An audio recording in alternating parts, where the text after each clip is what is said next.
from the city that never sleeps.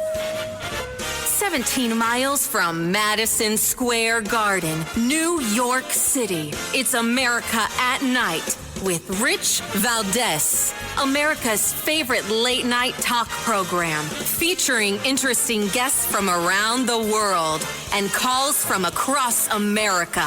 And now, here is your host, Rich Valdez.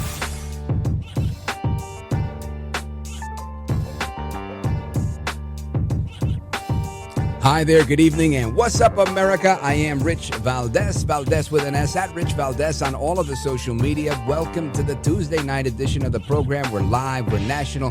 Happy to be here, blessed to be on this microphone, and looking forward to chatting with you on open phones across America. Number 833-482-5337, 833-4-Valdez. And the Zelensky-Putin stuff continues to solidify. President Putin now agreeing to meet with President Zelensky. This is I think, a step in the right direction. Caroline Levitt making mention of that earlier today with respect to the conversation with President Putin and President Trump, where he agreed to that. We've got the audio on that. Listen to this. And today, the White House confirmed that during his conversation with President Trump, Putin agreed to a bilateral meeting with President Zelensky. Following the encouraging conversations yesterday, President Trump spoke with President Putin by phone, and he agreed to begin the next phase of the peace process, a meeting between President Putin and President Zelensky, which would be followed, if necessary, by a trilateral meeting between President Putin, President Zelensky, and President Trump. CBS News has also learned that the Hungarian capital, Budapest, is among the locations being considered for the potential meeting there between those two leaders. It follows a phone call between Trump and Putin, where the Russian leader proposed that the meeting be held in Moscow. However, it is believed that Zelensky would be unwilling to travel there.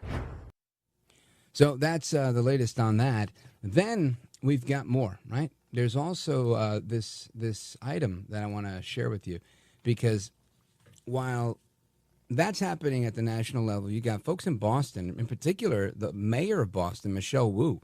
She's on television this morning. She was on the Fox News channel. And it's interesting. It's no matter how much people agree with what President Trump is doing, and I think every poll that I've seen, people largely agree with what President Trump is doing, Democrats figure out a way to oppose this. And Mayor Wu is no exception. She's slamming Trump, saying that no matter what he does, she's still going to protect the illegal aliens. Listen to this one. Last week, Boston received a letter from the Attorney General of the United States on official letterhead from the federal government threatening to prosecute city officials and withhold federal funds unless we cooperate with carrying out mass deportations. At a time when this federal administration is already causing so much fear and harm in our communities, here is our response. Stop attacking our cities to hide your administration's failures. Unlike the Trump administration, Boston follows the law. The cities that live in your minds are totally foreign to the residents living in our cities. Under the Trump administration, groceries are less affordable. Housing is harder to build. Cures for cancer are farther away. And good news on our economy has been as hard to find as the Epstein list. So this is fascinating to me. They continue with the Epstein stuff. Listen, I don't know. If I'm wrong, please call and let me know. Get every troll in America. We can open up the Pendejo hotline early tonight if that's the case. But I don't know how many people are really focused on this Epstein thing more than they are with the rest of the health of the country. I understand there are people that are up in arms about it, and if you have an opinion like mine, you're automatically complicit. I get it. But listen, I think there really, to borrow a phrase, a colloquialism, there's bigger fish to fry. And I haven't heard this complaint when I am out and about and talking to people and doing, that was 2 weeks ago's story where they were, and they being folks on our side, right? Mainly conservatives that were saying, I feel like I got played, blah, blah, blah. I don't remember, there was 5 Democrats that raised their voice about it, but here we are 3 weeks later, and that's still the topic of conversation in, late August. I don't know if there's any traction there. Maybe I'm wrong, but fascinating to me that we've got our 3rd month with no border crossings, and here we have Democrats panties in a bunch because of this Epstein stuff. And I think it's just, honestly, it's scapegoating, right? There isn't much of another option.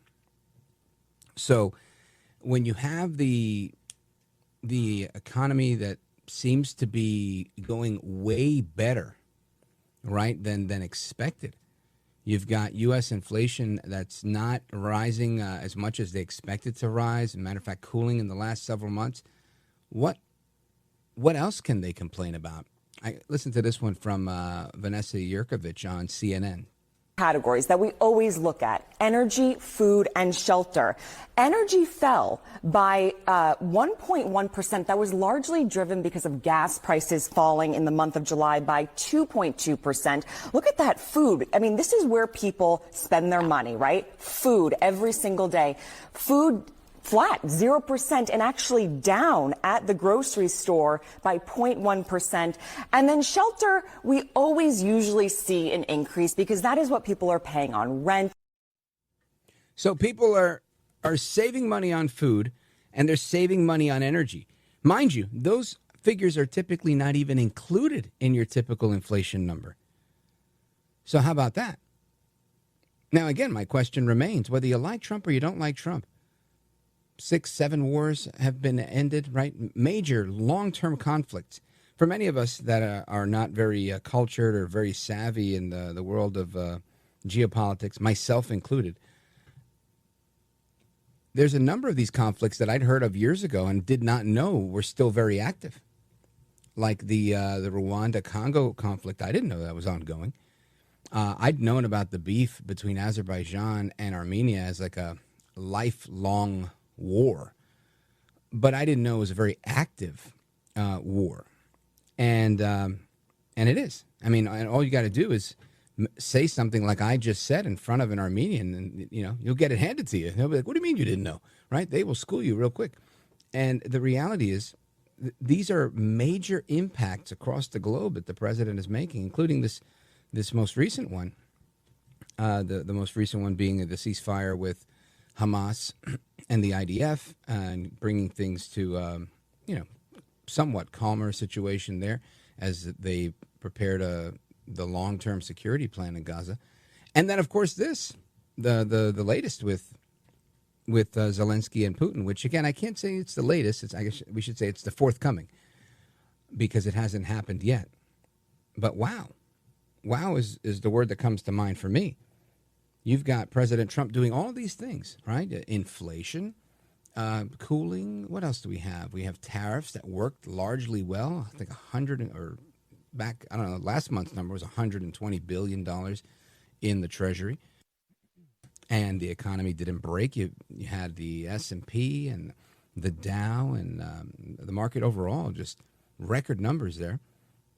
So by those accounts, things seem to be better than the status quo. Federalizing D.C. Oh my gosh, he's a dictator, and voila, crime goes down. People like what they're hearing, what they're seeing. Restaurant owners speaking up, and I'm not talking about people that are from outside of the city, the district. I'm talking about people from D.C. Some of the reports I've seen are just like, wow, it's great. It's great to hear somebody, from D.C. has a restaurant in D.C. that wants to make money in their own neighborhood and has not been able to because of the crime. I think that's a fantastic thing. So you put all that together and you say, man, we're doing good. Well, I want to throw something else out there, and that is the persecution of Christians. This is something that I think is noteworthy, something we have to talk about. Since January of 2025, you got 7,000 Christians that have been killed just in Nigeria alone. This doesn't include the church bombings that occurred in Syria, the beheadings that occurred in Congo. This is serious. You've got 7,800 of them that have been abducted. And the number in the last 15 years or so, since 2009, 52,000 Christians just in Nigeria have been brutally murdered. So I want to get into this a little bit because clearly it's very important to America. It's very important to the world.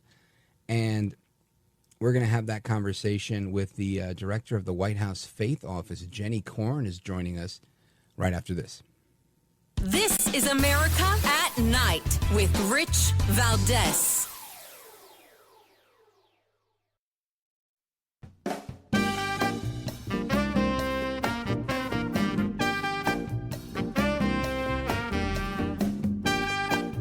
Well, thank you, Rich, and thank you for everything. I know you very well, and I listen, but I have a lot of people that listen, and they love your show, and I appreciate it very much. America at Night with Rich Valdez. The way they kill our people is in the most horrific, the most gruesome, the most cruel manner anyone could ever think. It will make even the devil to shiver. Because what they do is that when they come around, you run into your hut, into your house. And then what they do is that they will now, cycle the house with fear. They will lit fire on the house. And then when you are coming out, they will now hack you down with machete. So they're cutting you as if they are cutting a piece of wood. Not as if they are killing a wild animal. You don't even kill a wild animal that way. So they'll bust your brains with machete and you see spillage of brains. I believe you've seen some of these very horrific pictures. They are so graphic. I have hundreds of them in my phone right now. These are my siblings. These are my cousins. These are people I know so well. I know almost 80% of these people. As a matter of fact, some of them, I spoke to some of them a week before that thing happened. And anytime we speak, we talk with dread. We know that we're living on time bomb. We know that these things will come again. So every time I try to give them an advice, to keep their eyes open. But that was what happened. There are two of my aunties who were pregnant. One was pregnant with twins. They split open the stomach, they removed the twins, and then slaughtered the twins. I apologize for the graphic nature of that report from Frank Utu. He's a lawyer in Nigeria that was sharing about the Christian genocide in Nigeria, and we've seen it in Syria, and we've seen it in the Democratic Republic of Congo. But Christians are being murdered, and that report again from CBN News. And this is something that we need to talk about. We need to keep not on the back burner, but I think in the forefront of things, because if that isn't handled, clearly that's coming our way. It's just a matter of time. And it's radical ideology and very vicious people that are bringing these things to pass. I want to talk a little bit about that. Plus, there's a new report out with respect to these killings, which averages, just a horrible number of Christians being killed per day and per week. And I want to have the conversation with someone who served in the first Trump administration, and she did such an amazing job during the campaign. He asked her to come back, Deputy Assistant to the President of the United States, Director of the White House Faith Office, former Senior Advisor at the National Faith Advisory Board, Jenny Korn. Welcome back. Thank you, and good evening, Rich. So happy to be on with you. Thank you. Likewise. Good to hear from you.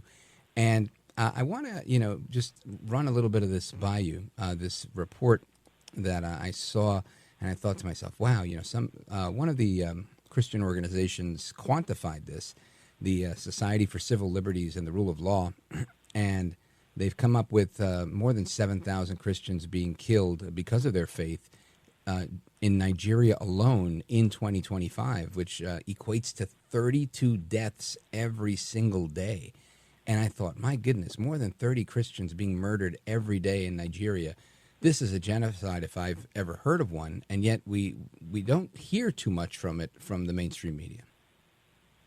Correct, and I'm so glad that you're talking about this. I appreciate this. I talk to many people who work in counterterrorism, and I say, what are some of the things that we can do? And they said awareness. Not enough people know those numbers that you just talked about. I was looking at a report, and I'm just quoting, that around 150,000 people have been killed in jihadist violence over the last 10 years. Over 16 million Christians have been driven from their homes and their land across the region. So this is a problem, and there are so many problems around the world, right? It's hard to tackle all of them, but the fact that you're bringing awareness to this is so important. We can't allow this kind of violence to happen. It's religious persecution, and as you said, people think we're completely free here in America, and we're nowhere close to what's happening in Nigeria. We have seen the telltale signs of anti-religious bias in America, and that's what we're combating. And we'll talk about that in a little bit. But on this, the president and the Trump administration has condemned in the strongest terms this horrific violence against Christians. And we have to, say it out loud, and we have to talk about what's happening and the safety and the well-being of people of faith. It's a priority for us. As you said, we're the White House Faith Office. It's the first time ever that a president, and we give lots of credit to President Trump for putting the very first White House Faith Office in the West Wing as a direct report to him, working on policy that helps people of faith. And so we are concerned by these continued reports of violence against Christians in Nigeria, and President Trump is working to ensure that Christians from around the world are protected. It's not easy. As you see, the president has been playing cleanup from an administration that has just let everything go, whether it's the border, whether it's crime in D.C., whether it's letting people out, whether it's the drug cartels, which you see, you sending ships to the seas to combat drugs in Latin America. Yes. I mean, there are so many things. I mean, having all the European Union and trying to have peace between Ukraine and Russia today. So I would say the one biggest theme that you could see from this president is that he is the president who wants peace. I don't know if you saw, but 70,000 monks came out of silence to come forward to voice their opinion to nominate President Trump to get the Nobel Peace Prize. I mean, you have people all over the world recognizing what the president is trying to do, and I can tell you that he definitely has an eye and a heart for those who are being persecuted just because of their religion. Folks, we're on with Jenny Korn, director of the White House Faith Office. As she mentioned, the office right in the West Wing. And Jenny Korn, I guess let's talk about that for about a minute or so with respect to what prompted this. There's always been faith initiatives as part of the White House. That's nothing new. But actually creating an office with co-director Pastor Paula White, someone who's actually in ministry, and someone like yourself that has been in ministry and also worked in government. What brought about the creation of such an office so close to the Oval Office? Well, thanks for asking, because I love this story. In the first administration, we had what was called the Faith and Opportunity Initiative, and it was housed in two different offices, and it had didn't have a full-time staff. And we were able to advance religious freedom in so many ways because of the president's leadership. So when we went on the outside for 4 years, we still connected with the president and brought faith leaders around him for the 4 years he was out of office. So we went to him last year and said, Mr. President, what would you think about putting a White House Faith Office? He said, I love this, and he put his touches to it. I like this. I want to do that. I want to add this. And that's promises Jenny made, Korn, promises hold kept. that thought. Don't move a muscle, amigos. We're coming right back with Jenny Korn live from the White House. Don't go anywhere. I'm Rich Valdez.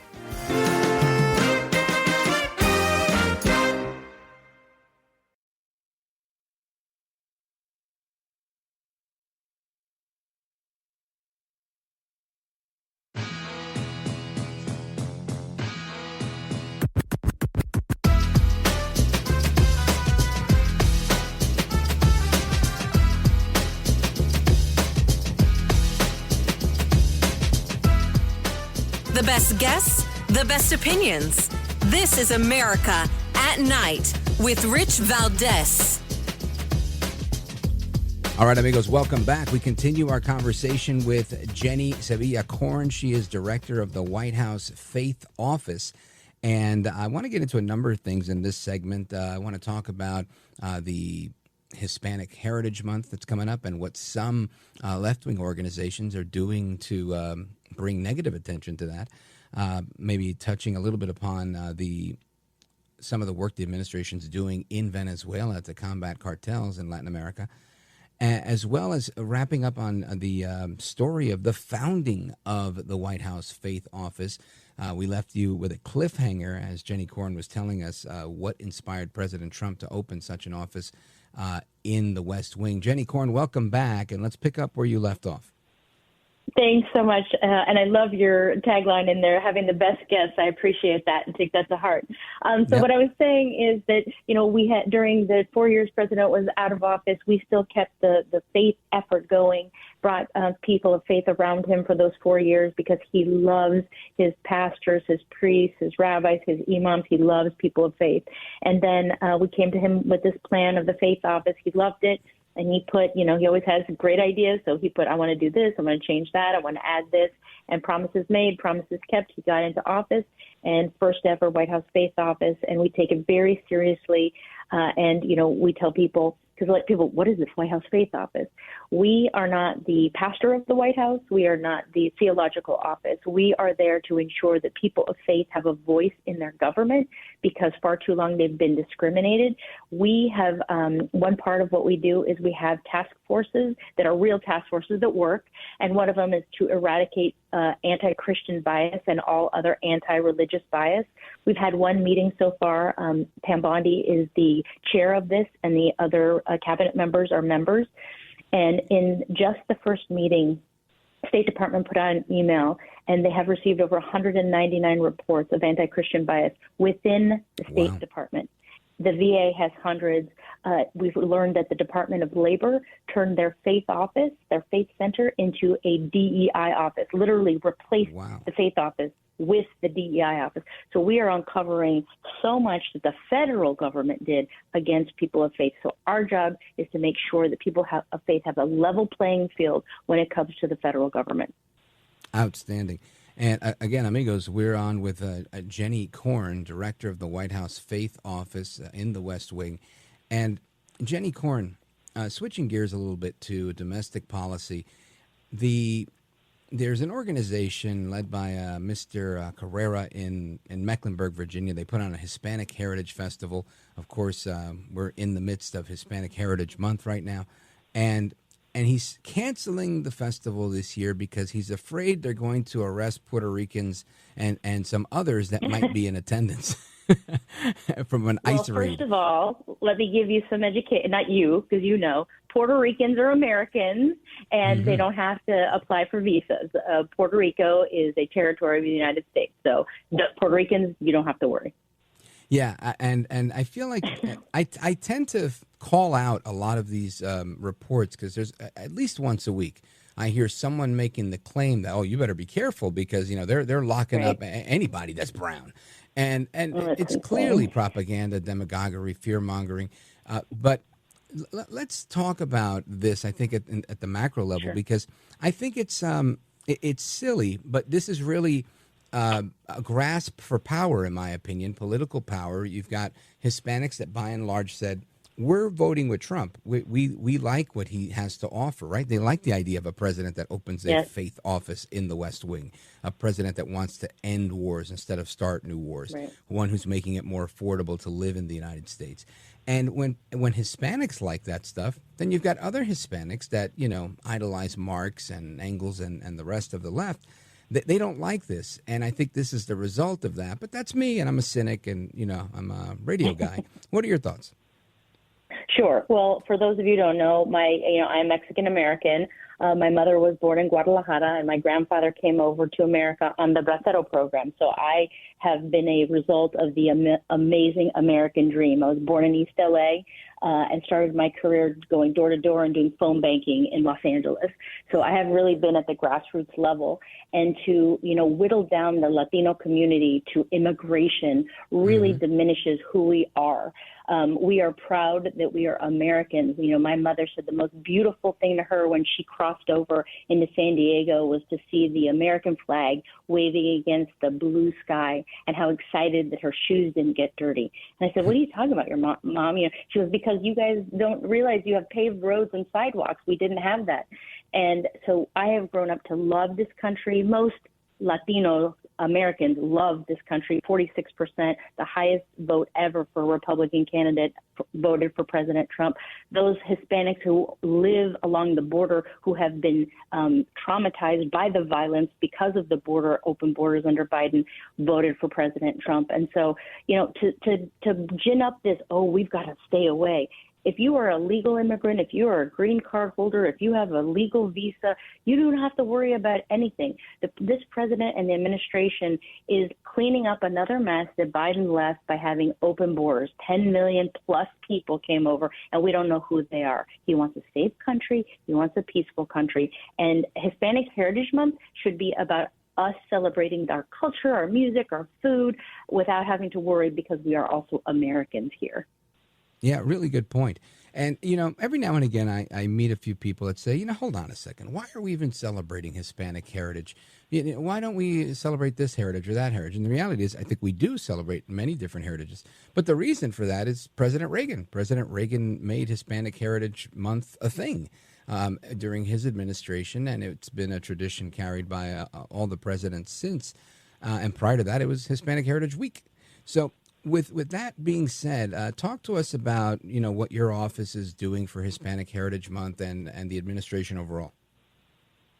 Well, for Hispanic Heritage Month, you know, in his last 4 years, the president celebrated each year with a wonderful celebration, bringing people of all Hispanic backgrounds, celebrating the culture. You know, we have Black History Month, we have Asian Pacific Islander Month. You have months for everything, and here's where we don't get crazy about it. We just celebrate it. Americans who happen to come from different cultures, because that's what America is. We are the melting pot, and so we are going to make sure that we recognize that, like we recognize all Americans during different times of the year, and it makes it a celebration. And I will tell you, Latinx will not be part of that, and I'll be hopefully not see that plastered everywhere around it, because it's just about celebrating Hispanic heritage and of those people who are Americans and who have come into this culture and brought, you know, flavor. I love my food. I love our music. I love our dancing. But it just adds to the fabric of America. And so we're excited. We typically, at the White House Faith Office, will bring in large groups of faith leaders. So whether it's Hispanic, African American, women, it doesn't matter. Whether in different denominations and from different states, we bring people in to talk about what the White House Faith Office is doing, what the administration is doing to protect religious freedom. And guess what? Latinos are a big part of that, because Latinos, their part of their culture is their faith. Yeah, that's a fact for sure. Amigos, we're on with Jenny Korn, Director of the White House Faith Office, Deputy Special Assistant to the President. And Jenny Korn, for everybody that's listening and wants to learn more about what your office is doing and the work that you're producing and how they can just keep up to speed, how do they follow you? How do they keep up with the work your office is doing? Sure. If you'd like to join our mailing list, you can go to White House Faith Office at who.eop.gov. Again, White House Faith Office at who.eop.gov. And if you want to follow me, I'm at Jenny S. Korn with a K. Outstanding. And Jenny Korn, I want to thank you for being here. Godspeed to you and all the work that you're doing. You're a gentlewoman, a scholar, and a patriot. And I'm looking forward to our next chat. Thank you, Rich, and thank you to all your listeners, and God bless you all. God bless. And amigos, we continue with your thoughts, your calls, your opinions, and what's up with this ship with plenty of Marines on it going over to Venezuela. What is the next move there? We're going to find out more about that straight ahead. Don't go anywhere. This is America at Night with Rich Valdez. Call now, 833-4-VALDEZ. That's 833-482-5337. 833-4-VALDEZ. That's Valdez with an S.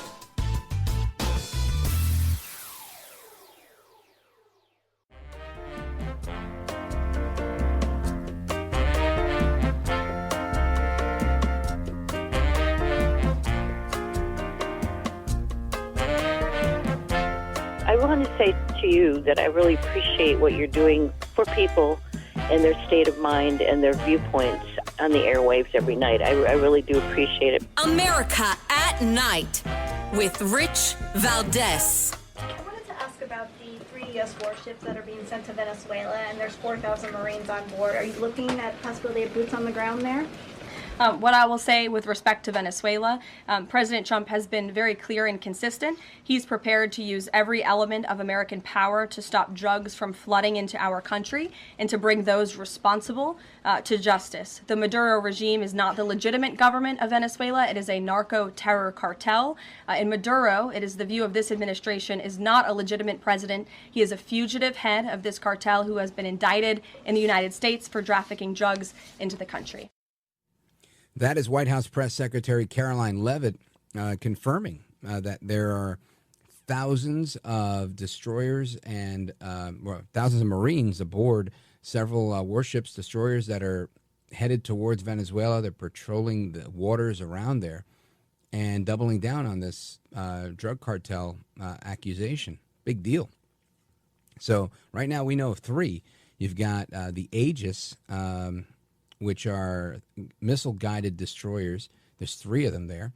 The USS Gravely, the USS Jason Durham are 2 of the 3. And this is, not a small mission when you've got 3 ships there with 4,000 Marines on board. I think that's a big deal. Now, others are saying to Fox News and to Reuters that there are spy planes, warships, and submarines that are also covering the region. So I don't know. I don't know what to tell you, but it seems like President Trump is taking a very serious approach to stopping the fentanyl pipeline, and it seems like Venezuela is the place to go. Again, this is coming after 17 members of El Chapo Guzman. He was the head of the Sinaloa cartel, and his children, Los Chapitos, they turned themselves in as part of a deal. Then Claudia Sheinbaum, president of Mexico, made another deal, and 26 more cartel leaders surrendered, cutting a deal. So to me, it seems like maybe somebody said, look, you got this thing all wrong. The real culprit is Nicolas Maduro. I don't know. All I know is Maduro was very angry when President Trump made the comment, or actually Pam Bondi made the comment that there was a bounty on his head, right? This reward for his capture. And he was shouting like a Nikita Khrushchev type of shouting, about to take his shoe off and bang the podium. And after this announcement of the military, I saw a video. And again, I don't know how accurate, in the world of AI and all that. But he was very demure, if I can say that.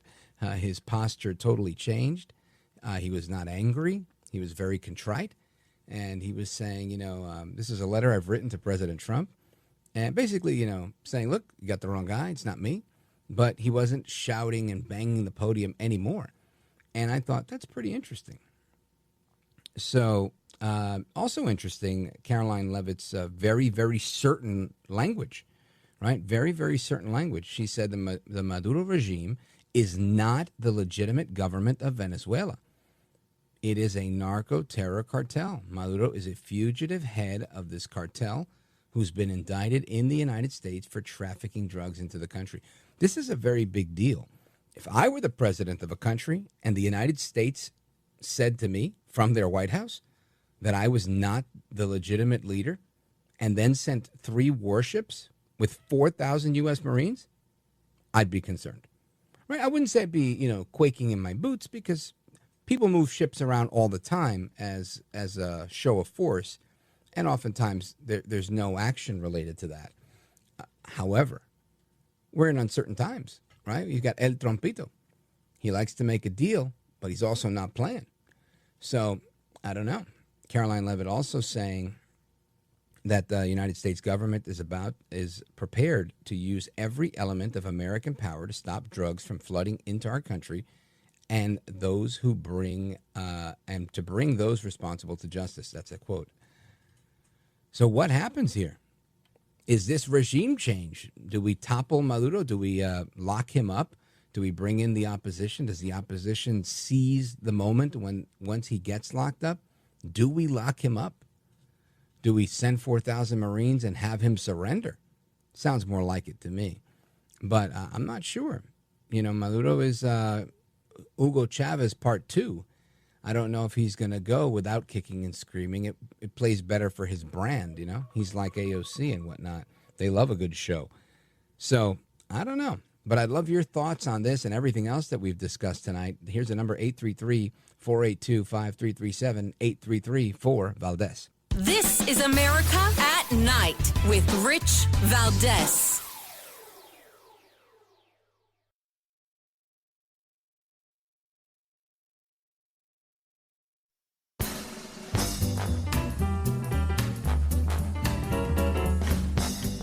All right, amigos, to the phones we go. Let's go to Sandra calling us from New Mexico. Sandra, welcome. Thank you. Yeah, thank you, Rich. Okay, now today on Mark Levin's show, and he was interviewing President Trump. Yes. If you heard it already, or the audience needs to hear it for today, at the end of all of it's good, but Trump's input and what he said is there's not enough across the country of the conservative radio. So here's an idea to give support to him, and I think it's very important. I wouldn't mind being a hostess myself for a radio show. I've done radio in the past, okay, in California. We ought to call out to everybody in every city across America to be giving out to become hosts or hostesses for radio shows. Somehow get on board, figure out how to that, like you're doing, okay? And then we need to talk about all the great things Trump is doing, because he's discouraged. He takes a lot of hits all the time, okay? Got it. Well, listen, I think you're onto something. I think everybody should get involved in media, podcast, YouTubing, Rumble. I think it's all good. People need to reach all the people they can. And the good news is, way back when you had to have the backing of a network. Now people can build their own network with things like YouTube and Instagram and TikTok. And I think the opportunities are not infinite, but definitely close to it. Thank you, Sandra. I appreciate the call. Shout out to everybody listening in New Mexico. Let's continue. Let's go to my guy, Tommy, Naples, Florida. Is that WTTB over there? What are you listening to?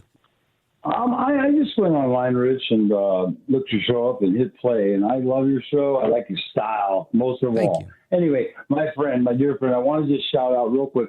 God bless you. God bless Jenny Korn, right? Your last person that was on. Yes, our last guest for sure. What a wonderful person. God bless her, and God bless you and everybody. I would love to echo the sentiments that woman just said, because everybody does need to get involved. And let's all have 100%. A voice like you do. And Rich, you do such a great job. We thank you so much. And I mean that from my heart, brother. And that's all I wanted to say. Thank you, brother. I really appreciate that. It means the world to me. Very, very kind of you. And my screen for number 4, again, tell me, Mr. Good. Todd, we've got like 40 seconds, so you got to talk fast. Go for it. Yeah, thanks, Rich. I hope Trump does take out Maduro. Me too. He's a criminal, and he wants to. He's the one that sent all these illegals into the country, like the ones that killed Jocelyn Nongare and killed Lincoln Riley. And it would be a great thing for the people of Venezuela. This is what Mamdani wants to do to New York, what Maduro has done to Venezuela. Yeah, you got it, brother. Shout out to my guy, Todd, calling us, streaming the show, richvaldez.com. Thank you for the call. If you're on hold, I'm going to get to you in the next hour. I appreciate it. If there is no next hour where you are, I'm sorry. Take care. Hasta la próxima, and God bless you, America. I'm Rich Valdez, and I'm coming right back.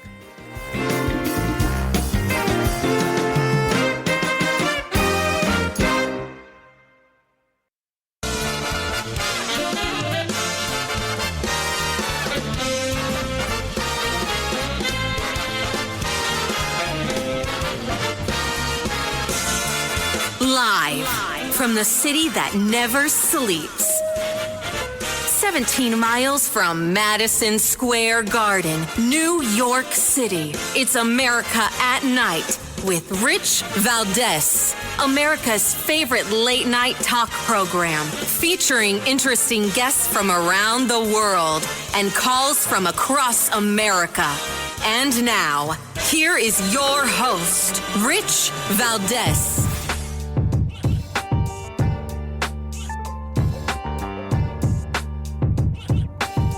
Hi there, good evening, and what's up, America? I am Rich Valdez, Valdez with an S, at Rich Valdez on all of the social media. Your liberty-loving Latino amigo, happy to be here with you this Tuesday night. We're live, we're national, and I'm looking forward to speaking with you all in a little bit. 833-482-5337, 833-4Valdez. And are you tired of winning yet? Right? Remember when President Trump said that? Well, it seems to me that there's so much going on with President Trump's record and overall, right? I think things are starting to look up.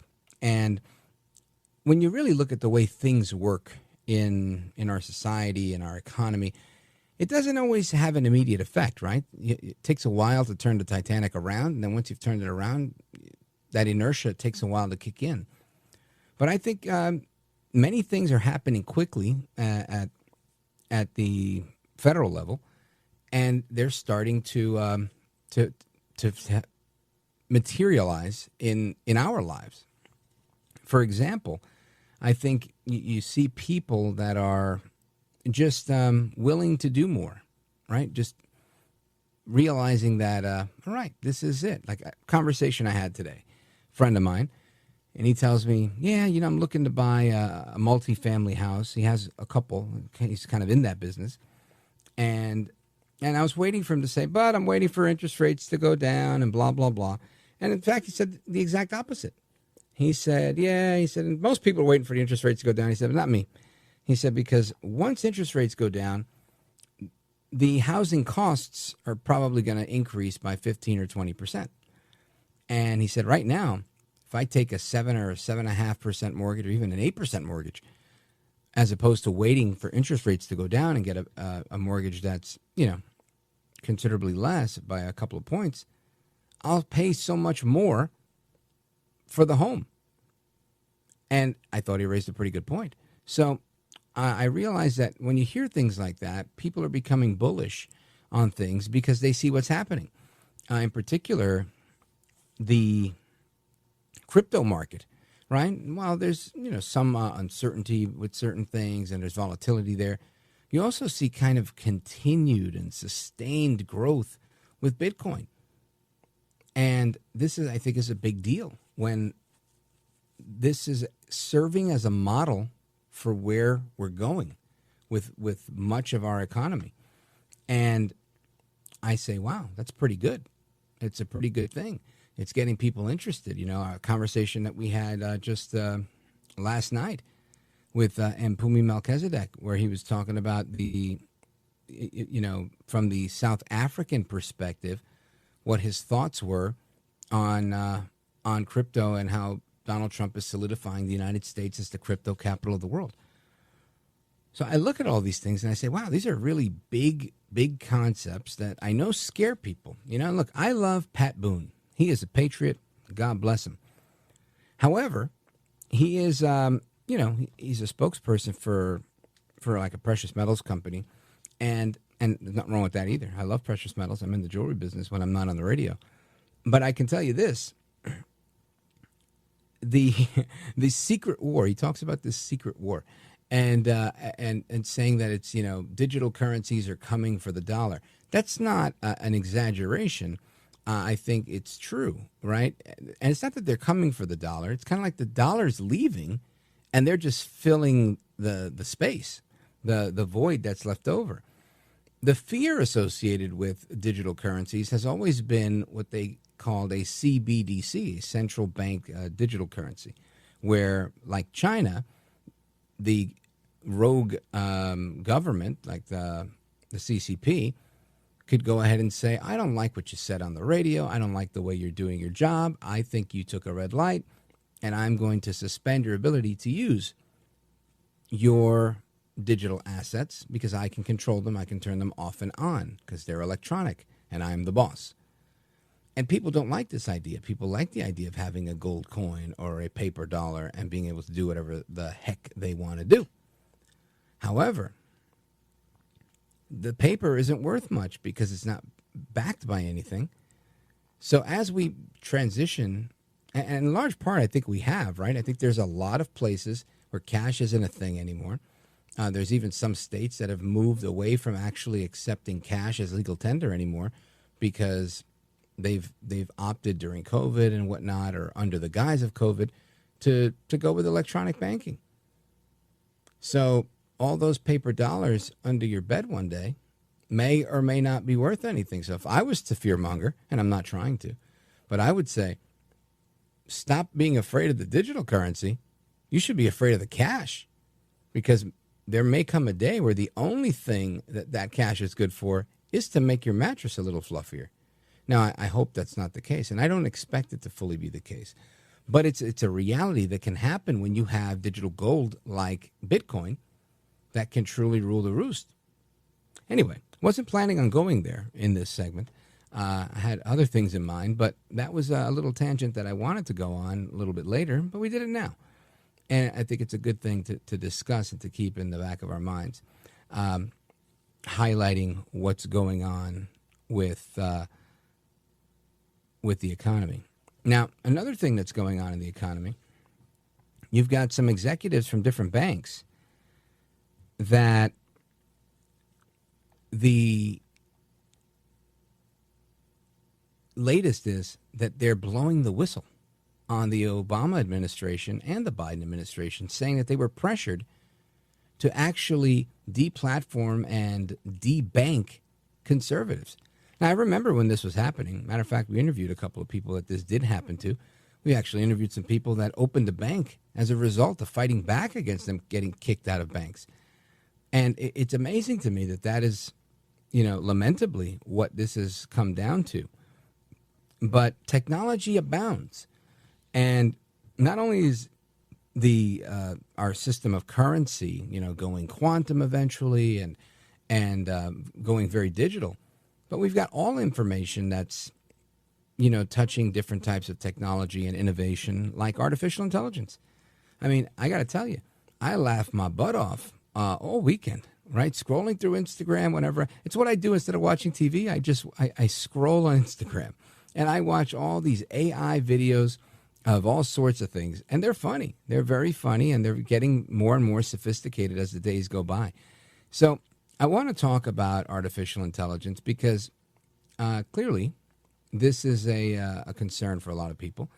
And it's constantly in the news. I mean, just today, you've got Meta, Mark Zuckerberg, making very big announcements about artificial intelligence, as well as everybody and their mama afraid of losing jobs to AI, which, again, it's going to happen for sure. All technology in one way or another does that to some degree. So we're going to talk about that and a lot more. Plus, your calls are coming up, 833-482-5337, 833-4-VALDEZ. And when we come back, a conversation with our guest, Patrick Hedger, who's the Director of Policy at NetChoice. This is America at Night with Rich Valdez.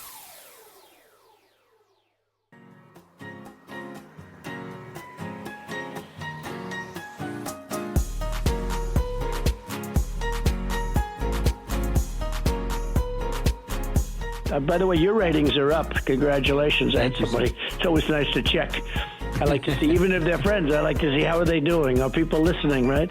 That's right. But you're doing great. America at Night with Rich Valdez. Trump talking about winning the AI race. It's actually one of the most important statements I believe he's made since he's been in president this time. I mean, when we think about the implications of this AI race, specifically vis-a-vis our relationship with China, this has profound economic and military impacts. Economically, we're going to see more and more embodied AI, meaning robots and machines doing more and more things for us over time. And so the economic implications of that are profound. Productivity may increase, but it's going to have profound impacts on the labor markets here in the United States. So having somebody like Donald Trump lead us through that is going to be really important. But perhaps even more profound are the potential military impacts of this. Autonomous weapon systems are effectively AI-empowered weapon systems that can target and execute on targets without a lot of human oversight. And so some of those will be what we call human in-the-loop systems, meaning a human selects a target and the system engages. But some of those systems are going to be human on-the-loop systems, meaning that the AI will actually select targets and engage with a human just kind of observing these things as they go along. So you can think about the implications for warfare there. We have got to win that race against China. That is Cliff Sims, former national security professional and Trump acolyte, and had a falling out with Trump and is now back with Trump. And he's talking about the importance of AI and winning the AI race. And I have to agree with him there. America has to win this race. And in my opinion, all the investment is here. I want to get some reaction to what we just heard and the latest on what's going on with AI and this AI race from Patrick Hedger. He's Director of Policy over at NetChoice, and he's with us now. Patrick, welcome. Hey, thank you for having me. Pleasure. So let's talk a little bit about this. The clip focused on the importance of winning the AI race with respect to national security. And, of course, I think national security is probably chief among those at this point. But there's many areas, including economic security, which is national security, and so many other areas. Talk to us about that. Yeah, absolutely. I mean, the clip you played really sums it up nicely. This is a true general purpose technology. And when I say that, I want folks to understand that AI has the potential to revolutionize our economy and our society, not so much in the way that the internet did, but the way that electricity itself did. It will be a system and a technology that powers literally everything we do. And we're already seeing that. We're seeing it in healthcare, seeing it in education, and certainly we're seeing it in military deployments as well. So if you don't win the AI race against a foreign adversary like China, imagine us being behind the Soviet Union, if you will, on the utilization of nuclear power or electricity. That's the position we could find ourselves in if we do not get AI policy right. Patrick Hedger, talk to us about what it takes to get I guess, to that win to become, the most AI dominant country on the planet? Yeah, so we know essentially what not to do. You can look at the European Union, for example. At about the turn of the century, the European Union had double the population of the United States and a substantially larger overall economy than the United States, the total European Union. And since then, since the year 2000, the European Union is now about half the size of the United States in terms of GDP. And that is because they had fallen behind in the technological internet technology and information technology revolution, whereas the United States stayed ahead. And there's a very simple reason why that happened. It's because the Europeans took a very aggressive regulatory approach to information technology and the internet, whereas the American system is more of a permissionless innovation system, where you're allowed to deploy your technology or build your company without getting permission from the government first. And that's why now Europe does not have an AI sector to speak of. And so we cannot fall into that approach of trying to regulate all of the problems before we know what they are with AI. And I fear that some states and some in the federal government want to do that. Well, talk to us about that, because I think if Europe is no longer a competitor, but others are, and and maybe you can list some of our closest competitors in this AI race. What I guess what's the strategy to beat them, and how do we maintain permissionless, as you said? Yeah, so it's a two-horse race. It's China and the United States. There are no other poles, if you will, in terms of where AI is being built and where AI innovation is happening. It's happening in China and it's happening in the United States. Now, the Chinese are taking a top-down approach, but they are still encouraging AI innovation.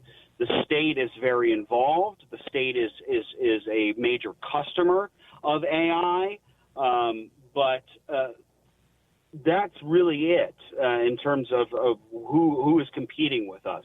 And then in the United States, you have major private sector driven AI innovation. And look, if you look throughout history, the better economies are the ones that are driven by markets, driven by the private sector.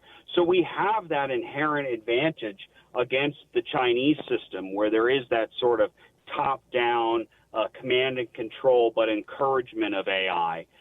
But if we're not careful, if we get into a position of trying to allow bureaucrats to regulate AI systems and model development before it ever faces the consumer, you look at how hard it is to build things in this country because of environmental reviews and safety reviews and things like that. If we do that to AI, we will fall behind the inferior Chinese model, because they're throwing just a tremendous amount of intellectual firepower and resources at the technology. So that's the situation that we're in.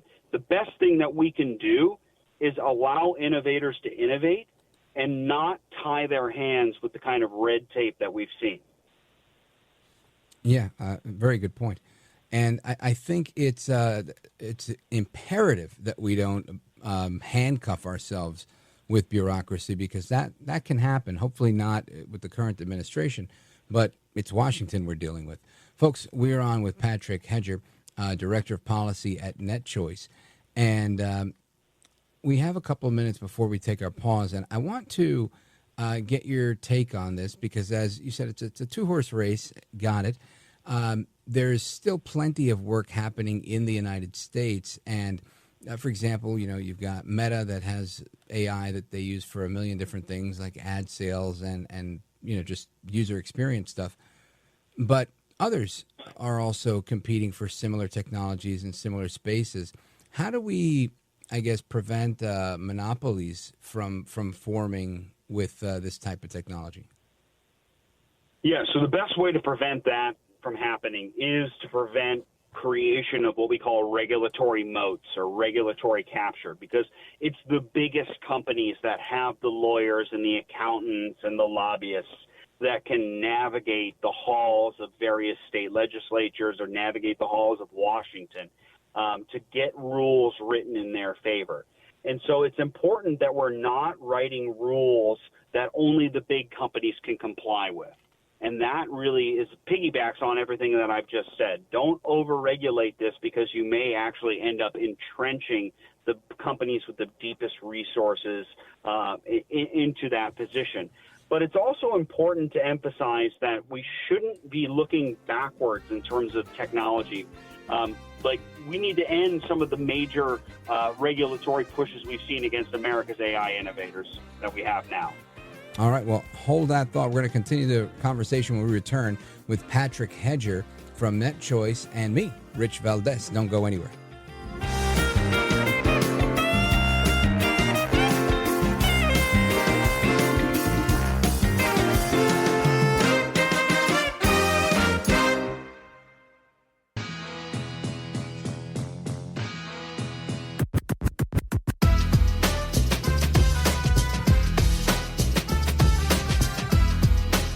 Look at Rich Valdez. He's now a radio host, and he's a great radio host. America at Night with Rich Valdez. A lot has been written about the scientific and economic advances that AI can bring, and I'm really optimistic about this. But I think an even more meaningful impact in our lives is going to come from everyone having a personal superintelligence that helps you achieve your goals, create what you want to see in the world, be a better friend, and grow to become the person that you aspire to be. Facebook Instagram are the two big companies inside of Meta, and they really want you to believe that they are AI focused, and they want the market to believe that this morning. And this is largely a message from him saying, oh, you can trust me, says the guy who has single-handedly invaded Americans' privacy better than any other media company or big tech company on the planet. So the ever-expanding landscape of AI continues. Superintelligence is afoot with Meta, and it's an exciting time to see all of this stuff happening. It really is. This is stuff that, for laymen like me, who knew we were going to reach this place and this time this soon in life? But here we are. I want to continue our conversation with our guest. He's joining us from NetChoice, Patrick Hedger, Director of Policy. And Patrick Hedger, what do you think about the audio you just heard? Yeah, well, I think the economic impact of AI is going to be undeniable. There is the estimation that we would add per year the equivalent of 4.5 Germanys to the global economy. And that's going to boost everybody, right? That's going to lift all boats. It's going to optimize all kinds of different industries. I think there is too much pessimism that you see that occurs with every type of new technological revolution, whether it's the internet, dating all the way back to the printing press. There's a great website called the Pessimist's Archive. You can Google it, and you can find people speaking the way that the previous clip just talked about Meta, about previous technologies as well. And that's hyperbolic. Ultimately, what we've seen is that social media, the internet have really decentralized the economy, allowed for small businesses to advertise extremely efficiently, allowed people to access new information and resources, in their pocket in a way that was previously unimaginable. So I think the benefits that we've seen from the information technology revolution of the past 2 decades will be 10x, 100x with the power of AI in everyone's pocket. Yeah, it's really well put. Now, tell us a little bit about your role with NetChoice and, what our listeners can do to keep up to speed with the work that you're doing and how they can follow you. Yeah, so NetChoice is a trade association, but unlike a lot of other trade associations, we're a principles-based trade association. So while we have members, private sector technology companies that are members, what guides us is our principles of advocating for free enterprise and free expression in technology policy. So we're big defenders of free markets and big defenders of the First Amendment. You can find us at netchoice.org. You can find us on the major social media platforms. Just look for NetChoice.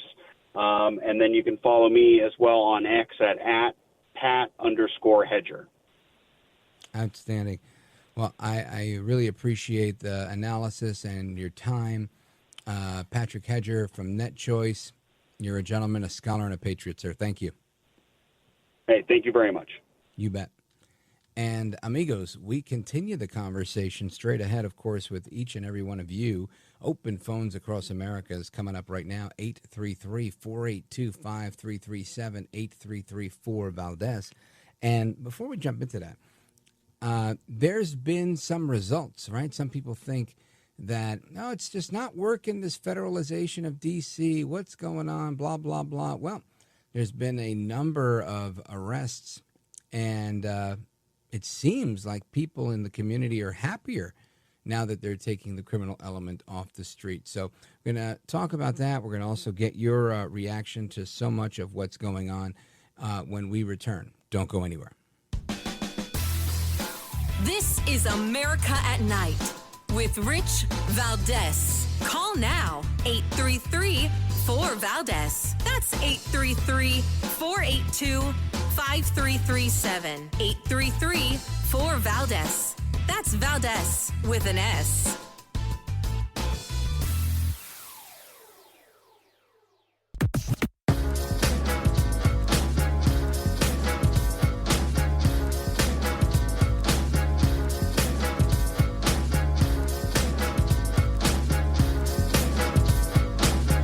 After the guest leaves every night and we're doing open phones, kind of at the heartbeat of America. And you sit there in this radio studio and suddenly you hear voices. Mobile, Dallas, New York, Miami.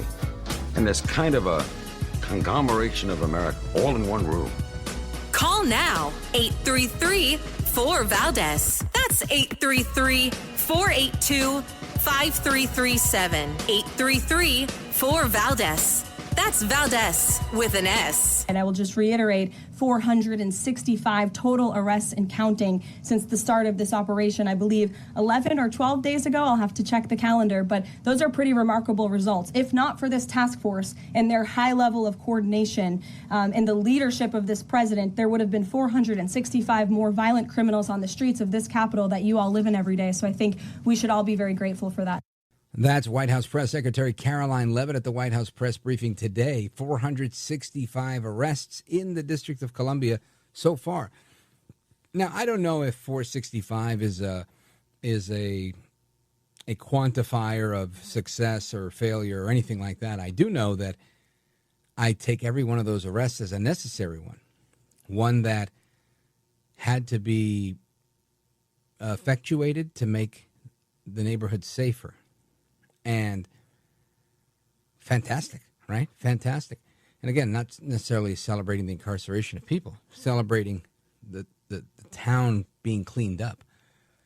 This is a good thing, right? I mean, for years we've heard the political expression that's been, popularized and used as a colloquialism in popular culture. There's a new sheriff in town. And I think this is a great example of that, right? There's literally a new sheriff in town, and it's fantastic. I mean, again, it's I think it's music to my ears. It's music to the ears, I think, of many, many people. And this is good. This is all good things. My hope is that other leaders take note. And while so many of them feel the need for political expediency to kind of come at Trump, saying, oh, he's a dictator, he's an autocrat, he's this.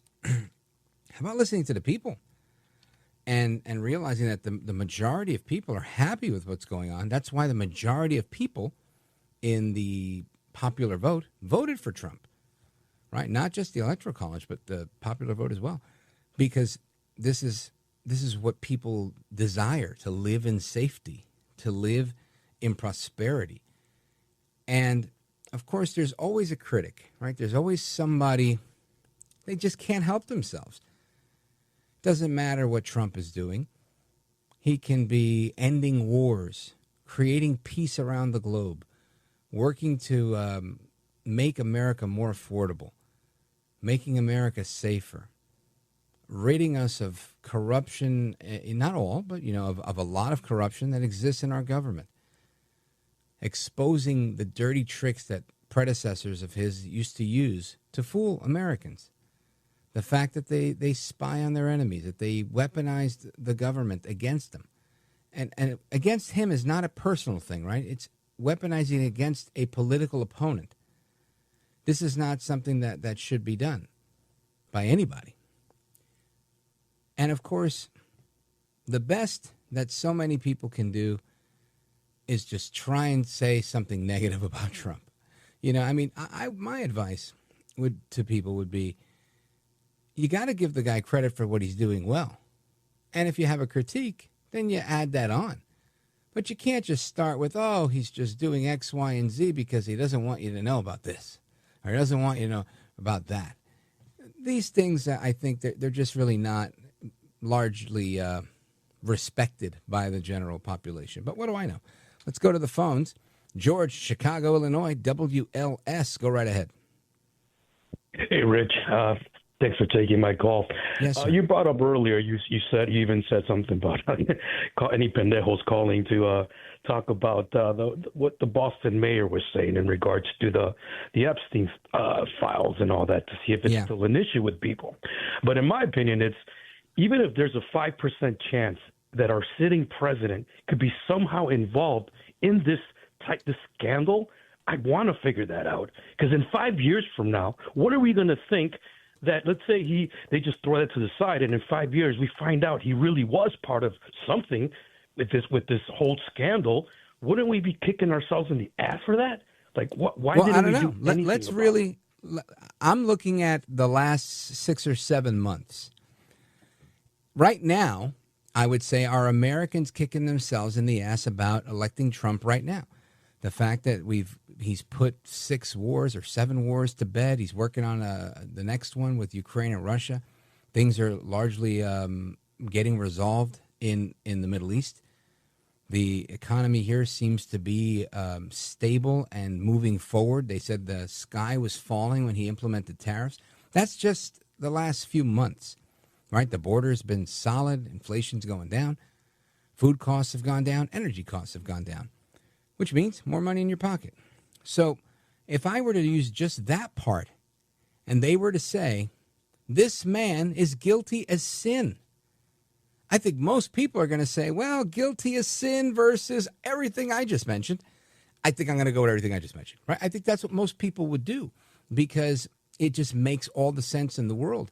People are not going to live in this what if scenario. The reality is this man's never been to the island. He's not being charged by anybody. He has never been charged by anybody. And this was a man facing 400 years in jail.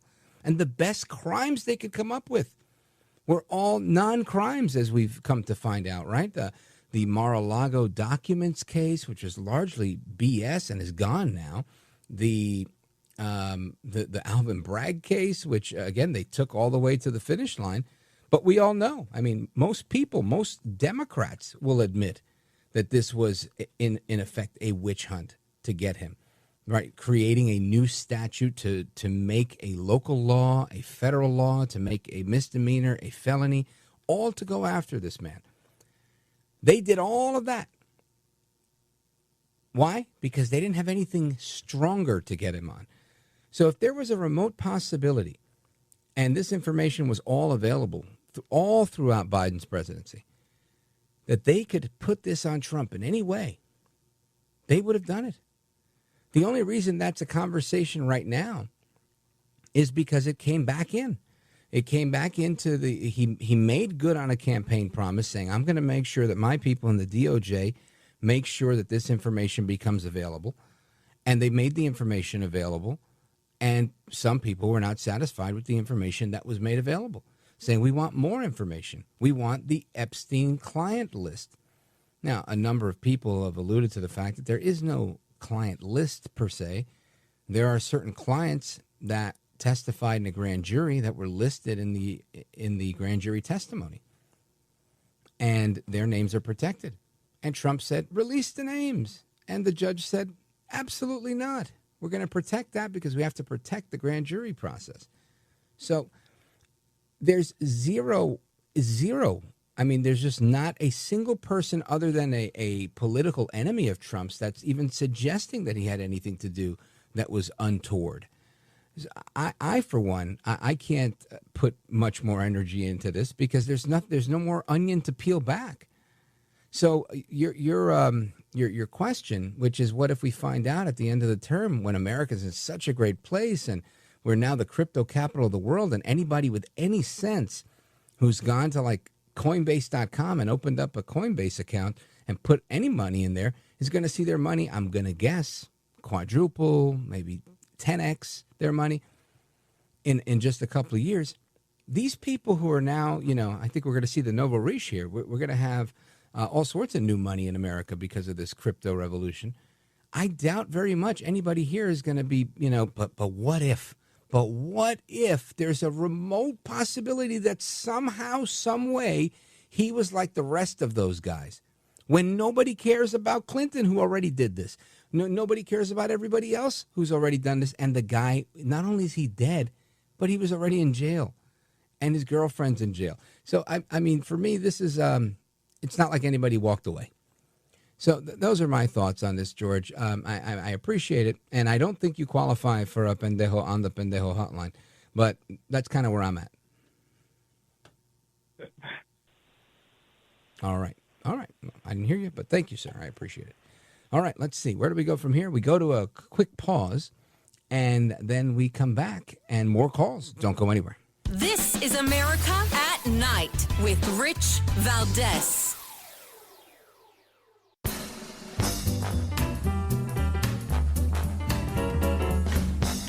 All right, amigos, welcome back. Rich Valdez keeping you company this evening.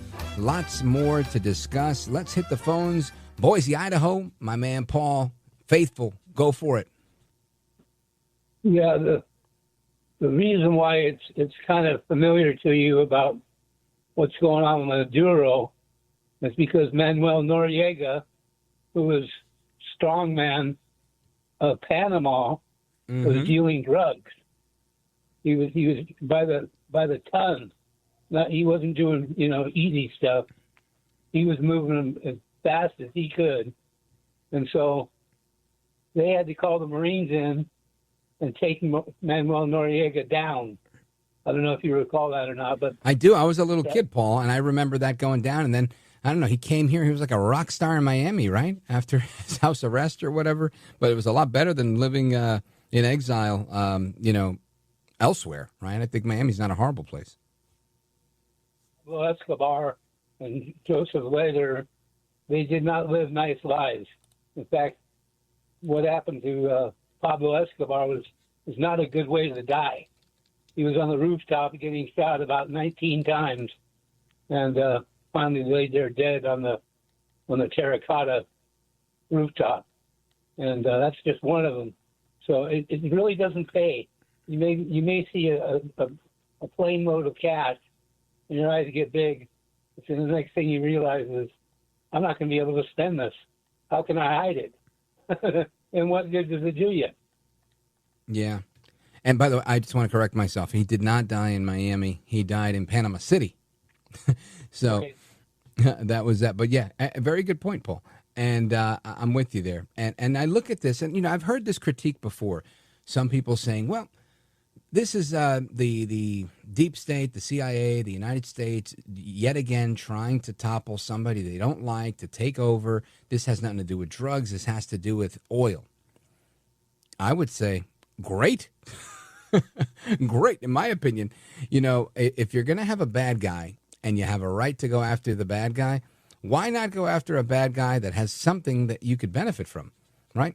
Not only stopping and stemming the tide of fentanyl coming into the country, but now we have maybe a potential partner or a deal that we can make with the Venezuelans for their very oil-rich resources. Sounds like a win-win to me, but, I guess I'm a bad guy for thinking that way. Paul, what do you think? Yelp is going to use it if we don't. I understand you 100%. Say it again. I said, I understand you 100%. If we don't use it, someone else will. Yeah. Maybe an adversary. Right, exactly. Next thing, China's already in bed with those guys, as is many of our enemies. So why throw the baby out with the bathwater is what I'm thinking. Paul, Boise, Idaho, thank you for your call, my brother. I appreciate it. And amigos, lots more to discuss. Tuesday night, kind of interesting, the news out there, right? It's not a chock full of news today, but some interesting topics. And we're going to continue the conversation. Phone number, of course, 833-482-5337, 833-4-Valdez. And I offer you guys the chance to call in often because, honestly, it's one of my favorite things to do is talk with callers. And you've probably gotten that. But if you're just tuning in, very few radio talk shows even take calls anymore, and let alone take them live. So it's an honor, a pleasure, and a joy for me, really, because that's the tradition on this program. And I like to keep that tradition alive with each and every one of you. So thank you, amigos. Thanks for all of the reviews. Thanks for downloading the podcast. And thanks for checking out the website, richvaldez.com. All right, amigos, the music means I got to go. We're coming right back, though. Don't go anywhere. I'm Rich Valdez.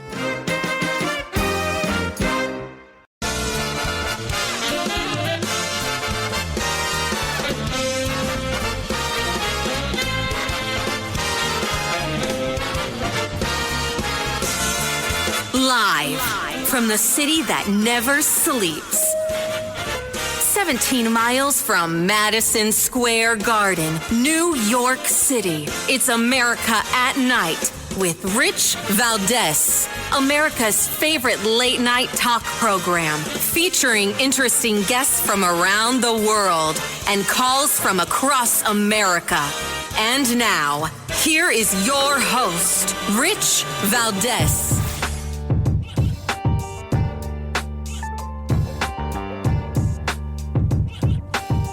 Hi there, good evening, and what's up, America? I am Rich Valdez, Valdez with an S, at Rich Valdez on all of the social media. Welcome to another hour of the program. We're live and national this Tuesday night, 7 minutes past the top of the hour, and the phone number 833-482-5337, 833-4-VALDEZ. Give me a call if you want to join our late night national town hall conversation.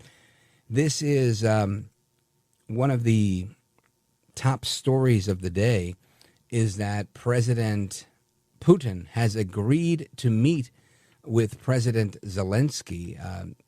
We learned about this from White House Press Secretary Caroline Leavitt today in the press briefing, announcing that there has been an agreement by both presidents.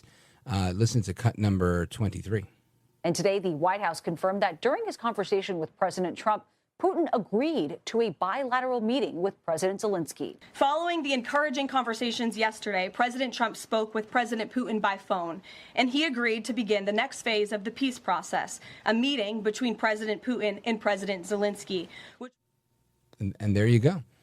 That's a big deal, I believe, because the plan is moving, right? It's moving, and it's moving in the right direction. Now, I think a lot of people, again, I try to listen to the critique, right? Everybody has a different lane in this world of talk radio and activism and, just giving their thoughts. And mine is, I love to hear what the left is saying and then try to make sense of it so that it sounds crazy even to them, right? Without beating them over the head. I try not to beat people over the head because there's so many people out there that are so good at it. Right? That, are just so forceful in their delivery and brilliant. I think of my one of my mentors, the great one, Mark Levin. Who's more forceful and brilliant in his delivery than Levin? He smacked you 3 times before you know it, you're seeing stars. And this is why, that's not my lane. And not my lane because it's his lane. It's not my lane because it's not my lane. And I hear things like this, and I think, man, this is moving quickly. And I bring all that up to say, I've already heard people out there, people on X, people that drop these crazy comments, saying, oh, this whole thing is orchestrated. These guys know exactly if Trump's going to give Putin everything he wants. First of all, what is Trump giving anybody is my first question, right? What is Trump giving to anyone? He's literally creating leverage to take things away from them, to make things difficult for them so that they're forced to come to the table. Now, will he give them something in return? Like, I'm going to stop busting your balls so much. I'm going to let you make your money on energy. I'm going to maybe go back to helping you with weapons that we're not going to charge you for. But right now, that's the situation we're in. You've got Zelensky paying for the weapons on this, lend-lease payment plan, which I'm sure he's not thrilled about. And you've got Putin getting hit over the head with Trump cutting in on his European energy deals. So Trump giving Putin everything he wants. This is not Trump's war. And it blows me away that people somehow equate this to like Trump started this war. He's got the war. He keeps going. The fact that he said, I'm going to have this thing ended in 24 hours and couldn't do it is so irrelevant to me. So irrelevant. He didn't start the war. And he's doing more than any other human on this planet to end the war. How? With what gall do I criticize someone like that? Of course, there's, the folks that make up the Pendejo hotline. They have no problem, right? They will happily call in and say, well, because Trump, blah, blah, blah, blah, blah, blah, blah, blah, blah, blah. Listen, I hear a lot of stuff here. And all I could say is the arguments are getting so weak from the opposition. So weak. And they've always been weak. But they're getting weaker because now they're literally against good. They're literally against peace. They're literally against affordability. Who could stand against such things? The left. right? The left within the media, the left within academia, the left within our government. Such a shame. Really is. Anyway, so that's one of the issues that we're looking at this evening. Let's see what tomorrow brings on that. Of course, I mentioned this a little while ago, so I won't repeat the audio, but you've got the White House announcing that 465 arrests have been made in Washington, D.C. That's a big deal. And again, I think it's a big deal not because it's 465, but because people are being arrested. This is D.C., where they created that whole package of laws where they said, oh, we're not going to prosecute people for murder, carjacking, sexual assault. Remember that? I remember that. Matter of fact, Karine Jean-Pierre, the White House press secretary under Joe Biden, we played the audio just a few days ago of her talking about that and, you know, seemingly being okay with it, right? She didn't make any, she didn't cast any aspersions on it saying, oh, you know, this is bad, but this is what this bill does. No, she was kind of like all for it. Like, no, this is what's going on there. It wasn't like she was pointing out the obvious. I mean, imagine that. I'd be embarrassed to read something like that. That says that the bad guys get to be even worse. That we're not going to go after crimes. You tell me we're not going to go after a crime. I got pulled over the other day. Let me share a little story with you. My car has tinted windows, which are legal in my state. And I wanted one of those license plate covers that's also tinted, just because the car is black, and I thought it looked cool. And I see people with them and whatever. Now, I know that, like, everywhere on the planet, I think every state has a rule against even, like, license plate frames. So, yes, I knowingly committed this unlawful activity, if you will, of buying a license plate cover, a plastic protector. I ordered the smoked one. I didn't get the smoked one. You know, it said privacy, whatever. I clicked it. I got it. I didn't get that one. I got one that was clear, but it's kind of domed. And because it's domed from certain angles, you can't see the license plate. So I understand why the cops don't like this. You could see it when you're right behind me, but if you're like on the side, it doesn't show the full plate. There's like a little bit of a blurred spot, which I think the understanding or the assertion is that people use this to avoid paying tolls. Now, I have an Easy Pass, and the receipts are there. I pay all the silly tolls. So, anyway, needless to say, I got pulled over for this, and the cop tells me, and it was like a dramatic pulling over, you know? I was on a highway, and this cop does all these maneuvers, you know, drives real fast to catch up to me, pulls me over. You know, I'm super cooperative, super respectful. I appreciate the work he's doing. Not necessarily pulling me over, but, you know, putting on a uniform and risking his life every day. And he tells me, hey, listen, man, those things, it's going to get you pulled over every time. I said, yeah, you know what? You're right. It's not the one I ordered anyway. I wanted the smoked one, and I got this one that has this, you know, weird thing. And he was like, yeah, I'm just telling you. He's like, you're good with me, but you're going to get pulled over. Anybody that sees it. So I bring that up to say, maybe we could do less with those types of offenses, right? Who cares what people have on their license plate? Maybe we can get a package of bills instead of saying that we're going to go easy on sexual assault and battery and attempted murder and manslaughter like they did in D.C. and like they did in New York in 2020. Maybe we can do away with things like that where who cares if you have a front plate on your car, which is apparently a thing in my state. You have to have one.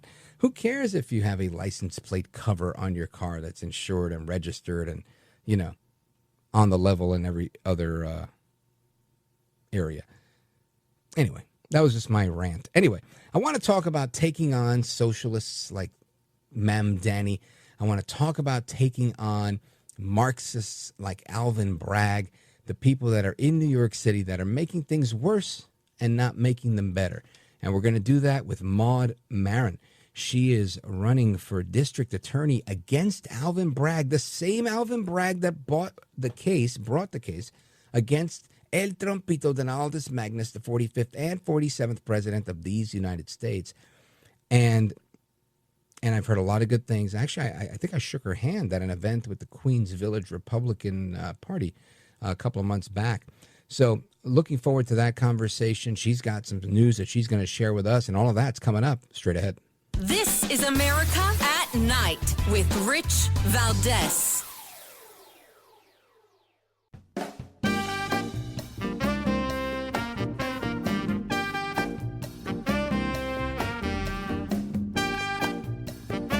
I want to listen to you, Rich, all the time. America at Night with Rich Valdez. All right, amigos, welcome back, familia. We continue our late night national town hall conversation. And, of course, I welcome your phone calls, 833-482-5337, 833-4-Valdez. And I want to share a little bit of this, what I was talking about before, right? So I was at this dinner sitting next to the table right next to Rudy Giuliani. And you know, a lot of people talking and whatnot. And it was the Queens Village Republican Club and their annual Lincoln Day dinner. And great time, as always. But someone came up, and she was an attorney. And she was talking about how she's a Democrat. She said, look, I'm a Democrat. And I decided to stop being a Democrat and run as a Republican because of what I saw going on. And it was an impressive story, and one that I think you all need to hear.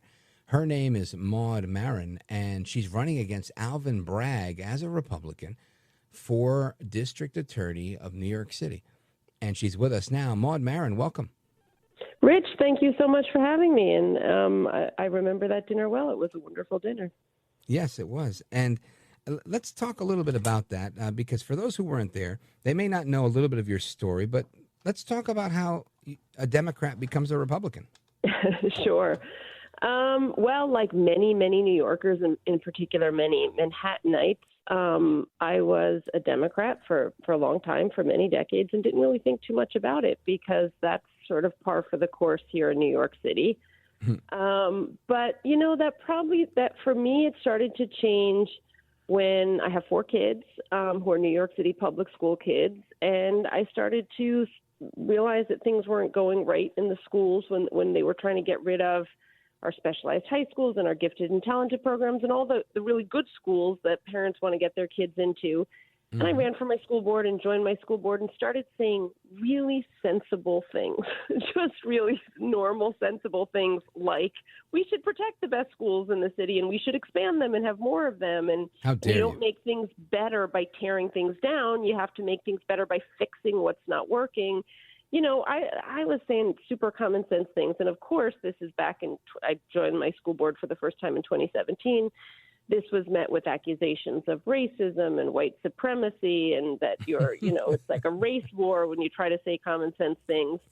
And that was bad enough. And I went through some pretty I can laugh about it now because it is ridiculous. But at the time, it's pretty hard when I was a public defender for many years. And then all of a sudden people are attacking you and calling you racist. And it was as ridiculous as so many of the other cancellation stories that people have heard about are. But then that just segued right into COVID. And then I had to fight to get my kids' schools open because kids don't belong at home on a couch with a laptop. They belong in school with their peers on their sports teams. And so I just kept fighting for common sense things. And I ran for office as a Democrat in 21. I ran for city council and I ran for Congress. And I was really, I was opposed to defund the police. Frankly, I just had all the positions that most common sense regular New Yorkers have, which is I want a safe, functioning city. I want to pay less taxes. I want good schools. I want all the normal things that we all want. And that was like put me outside of the pale of the Democratic primary voter. You know, the Democratic primary voter, as evidenced by this Zoran Mamdani primary win, has really gone very far left. But I think there are so many New Yorkers who are not there. Obviously, there are some. The guy won the primary. But if we step outside that Democratic primary voter, we go into if you just talk to your neighbors, if you talk to regular people want regular, normal things. And the way I decided that the way we can talk about that with the broadest number of New Yorkers is to talk about it in the general election, not just in the Democratic primary. And that's why I switched, because I'm too common sense to run in the Democratic primary. So we have to run in the general election. And like other New Yorkers before me, I thought, you know what? The Republican Party seems to be a place where a lot of common sense is welcome. And I have found it to be, a very welcoming place. as I run for Manhattan District Attorney. Folks, we're on with Maud Maron. She's a former Democrat running as a Republican against Alvin Bragg. And Maud Maron, it sounds to me like the Democrat Party wasn't something that you walked away from, but they walked away from you. You know, Ronald Reagan said, I didn't leave the Democratic Party. No, what did he say? I'm messing up the quote. What is that quote, that Ronald Reagan quote? You got me too late at night, Rich. That's what we do best. So. But it's along those same lines. Quote that I'm blanking on, but I'll remember it and tell you. But it really is. You're right. It's about sort of being pushed out because you're not your ideas aren't welcome, and these are common sense ideas, right? Opposing defund the police and wanting better safety. That is, it's what I hear from Democrats on the ground right now. When I live in Lower Manhattan, and we have Washington Square Park here in Lower Manhattan, which is now like an open air drug den, and lifelong Democrats, people who would tell you that they are far left, will look you in the eye and say, it's gotten too much. We can't even walk through the park anymore. And so, folks are fed up. Which park are you talking about, Maud? Washington Square Park in Lower Manhattan, the arches at the end of Fifth Avenue. Yeah, I went to school there. Yep. It's always been crazy, and it's gotten crazier over the years, Mm-hmm. sadly. So, Maud Maron, this is an interesting thing because I feel that you're striking a nerve here, and it's one that I've seen for a long time.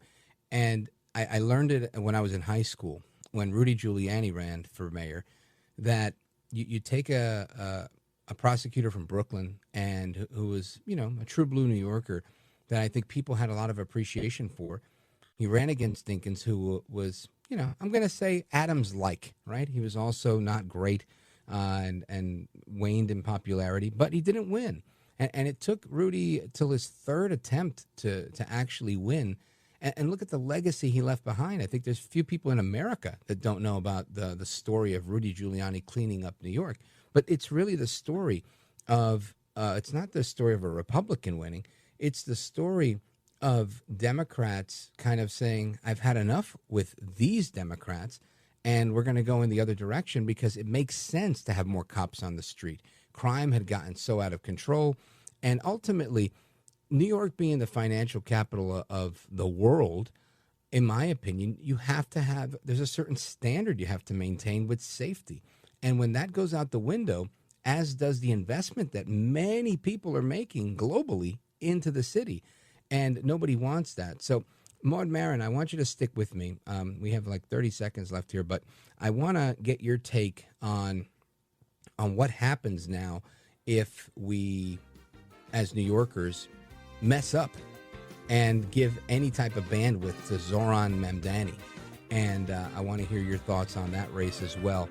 Folks, we're on with Maud Maron. She's candidate for the district attorney in New York City, Manhattan. She's running against Alvin Bragg, the guy who tried to jail Trump for 400 years. Yep, you heard it here. Don't go anywhere. It's Rich Valdez coming right back with Maud Maron.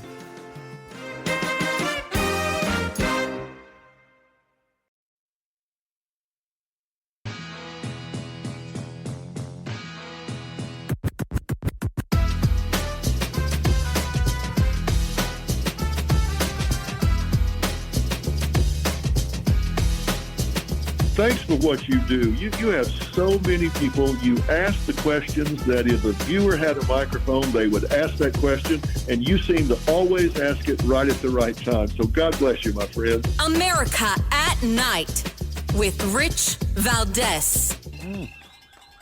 We don't want you here on Staten Island. He wants to make everything free. Can't afford that. He's a socialist. You don't live that. We're not socialists. So I think he's on the wrong side on everything. Mamdani kicked off his third anti-Trump event of the week, and he's feeling the heat. The candidate. So Zoran Mamdani running against Donald Trump all over the city of New York, making a borough-by-borough tour to run against Trump. And He's not running against Trump. He's running against one Republican, Curtis Sliwa. On that Republican ticket is Maud Maron in Manhattan. She's running against Alvin Bragg for DA, District Attorney of Manhattan. And this is the type of change that we need to see in New York City, right? We need to see, I think, Republicans up and down the ticket win just to really push back on the crazy that we've seen in the last, I'm going to call it, 10 years or so, maybe more, between Bill de Blasio and Eric Adams. This has put the city in a world of hurt. Returning to our conversation with the candidate herself, Maud Maron is with us. Maud Maron, when you hear this audio of people, in Staten Island rejecting Mamdani, what comes to mind? Well, I'm thrilled that the Staten Islanders are speaking up, but I'm a Manhattanite, and I know that there are Manhattanites who don't want to see a Zoran Mamdani. He is not good for our city. He's not good for any borough in our city. And, Rich, the quote that I mangled before from Ronald Reagan is, I didn't leave the Democratic Party. The Democratic Party left me. And the truth is, Zoran Mamdani is like proof that the Democratic Party has veered so far left that it's leaving behind regular everyday Democrats, people who are, tax-paying, mortgage-paying, subway-riding, normal New Yorkers who don't want someone who is an anti-Semite and who is he calls himself a democratic socialist, but he sounds a lot more like a communist when he's saying we have too many billionaires and we should have, government-run supermarkets and all of his other really terrible ideas. Yeah, I agree. Now, listen, I have it on the rumor mill. People love to send me information, and I don't know how accurate it is or not. But I hear that there's no less than 5 super PACs that are targeting New York City in the days to come to start softening him up because, these are not politically involved people. They're becoming politically involved because they have such big investments in New York City. You're talking about, big banks and others, big business is getting into the political arena to try and get a better outcome because they're already contingency planning if this guy wins. So now they're hedging their bets. And I don't blame them at all because who wouldn't be scared of something like that, especially if you're in business when he's saying, get rid of the billionaires and there's too many of them. But when you hear the reaction from people, to me, it sounds like, at least you got one borough that's safe. Like you said, you've got to convince the rest of the people in Manhattan. And I'm not sure if it's convincing them as much as it is educating them. When you're out there, and I don't know how often, you've been on the campaign trail with the candidate for mayor, Curtis Sliwa, but I've been out there with him. And I could tell you the reception that I get when I've been out there with Curtis Sliwa has been incredibly warm towards his message and his platform and his candidacy. What are you sensing out there? Well, I'll tell you when I talk to voters, I get the same thing. People don't need to be persuaded to vote against the Zoran Mamdani, Alvin Bragg agenda. They just need to know when the election is. They need to know when and how they get to go out and vote against these guys. And actually, if you want to know how to vote against Alvin Bragg, you should go to maudformanhattan.com and read all about everything you need to know about how to fire Alvin Bragg and get rid of Alvin Bragg. Because the truth is, Zoran Mamdani and Alvin Bragg are 2 peas in a pod. They have the same defund the police ideology, the same decarceration ideology, the same sort of George Soros-funded bad ideas that leave us with a lot of mentally ill people on the street, which is both not compassionate to the individual person who's dying on the street and not safe for the people, for the students, for the old people, for the everyday people who have to walk down the street or take the subway. It's a lose-lose. This thing that they call harm reduction when they want to just let people, you never put someone in jail and you let them do drugs everywhere. Mm-hmm. It's not harm reduction. It's harm amplification. I used to be able to walk my children home from school through Washington Square Park. Now you can see people shooting up heroin on a park bench in broad daylight. That's not an improvement. We don't need more of that. And if we vote for Zoran Mamdani and Alvin Bragg, we're going to get more of that. We need to reject that and go back to aiming for a safe, clean city that attracts people instead of a city that chases people away. Maud Maron, I saw in the New York Post, I think last Wednesday, there was an article about one of these safe injection sites, 125th Street, Manhattan. Yep. and the people were doing more than just shooting up drugs. They were having sex in public at 4 o'clock in the afternoon. Yep. I mean, honestly, there is not a neighborhood in our city that wants the policies that Alvin Bragg and Zohran Mamdani are going to continue to bring us. And one thing I want to say about Alvin Bragg is, he had a 30-minute debate with Thomas Kniff, the Republican challenger, 4 years ago. So let me say this to Alvin Bragg right now, tonight on your show, Rich. It's time to debate Alvin Bragg. You have had 4 years to implement your policies in our city, and you've made our city less safe, and you've made New Yorkers and Manhattanites less safe. So it's time to debate. I am ready, willing, and able to debate Alvin Bragg in any place he chooses. We certainly need more than 30 minutes to cover his record and to talk about the important ways that we need to keep New Yorkers safe. So I am looking to debate Alvin Bragg, and he should certainly be able to defend his record and tell New Yorkers why he should get to continue to do, his policies in this city.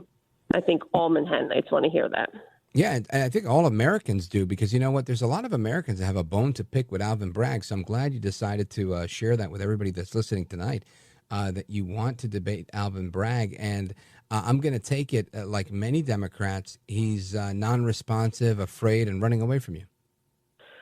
I think he's trying to run away from his own record. So, yes, he's running away from me, but he's mostly running away from his own record. But, he has to, this is New York. This is a major U.S. city, and he needs to stand up and defend his record, and he needs to tell us when and where he's ready to debate, because this is the most important election in our borough. And we can't afford to have a Mamdani and Bragg, because for public safety and so many other reasons, it would be a disaster for our city. And you're right, by the way, Rich, about yes, of course, it's Manhattan, it's New York City, but it is really important for the whole country. New York City is, one of the major cities, if not the most major city in our country, and people from all over our country come here, and it's a symbol. And yes, Alvin Bragg ran on the same way you hear Zohran Mamdani running around talking about President Trump. Alvin Bragg did the same thing. They just want to run on this anti-Trump agenda instead of actually talking about the job that they need to do. And that's why, we had to live through and see Alvin Bragg do one of the most ridiculous prosecutions of then candidate Trump, when he should have been out on the campaign trail. And, Alvin Bragg, the one thing I'll say about him, he's a man of his word. He said he was going to implement all of these terrible, radical leftist policies, and he did. Right? So we know what we're going to get if we vote for Alvin Bragg again, and it's not pretty.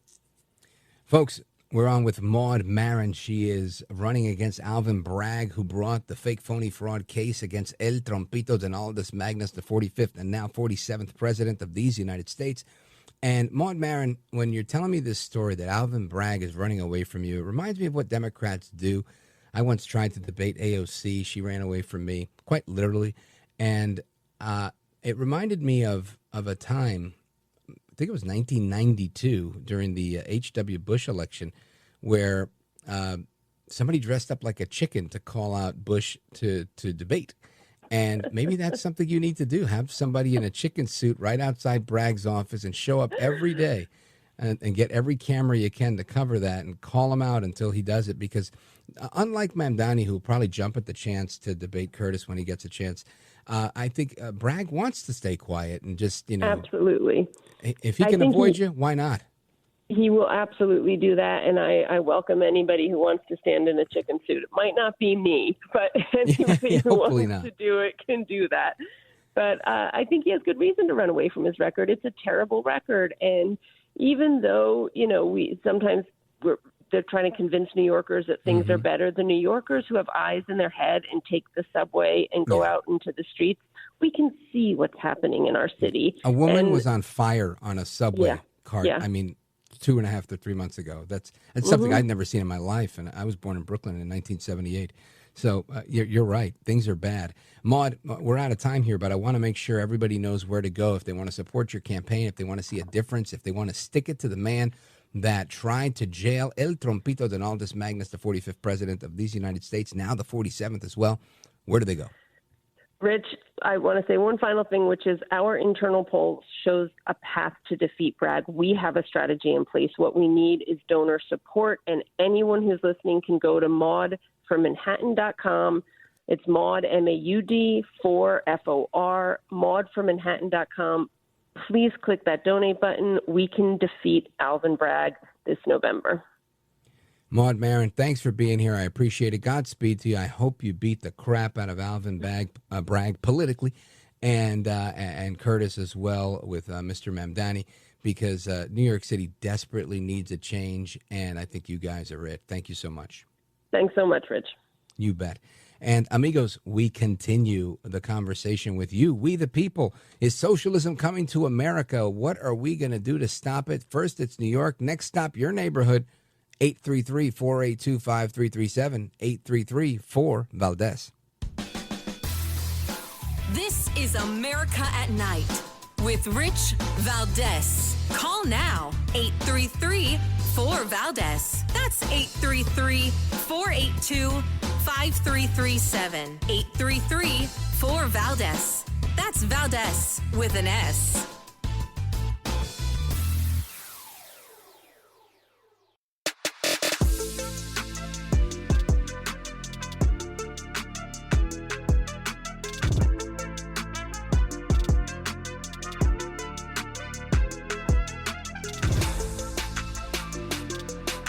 America at Night with Rich Valdez.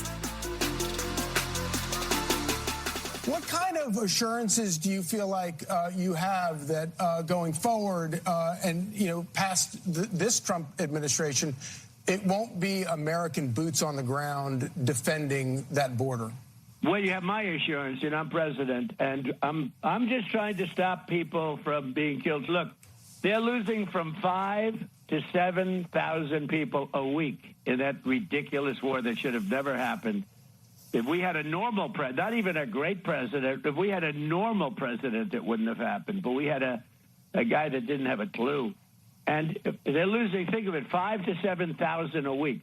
So even these guys, they'll say, okay, let's meet next week. I say, you can't meet next week. Next week, you're going to have 7,000 more dead people. You can't do that. You got to get this thing done. One of the things at the table was one of the gentlemen, who's a great guy, but he said, I hope I didn't insult him. He said, well, let's meet in another month or two, and let's see if we can start, making some money. He said, a month or two, you're going to have another 40,000 people dead in a month or two. You have to do it tonight.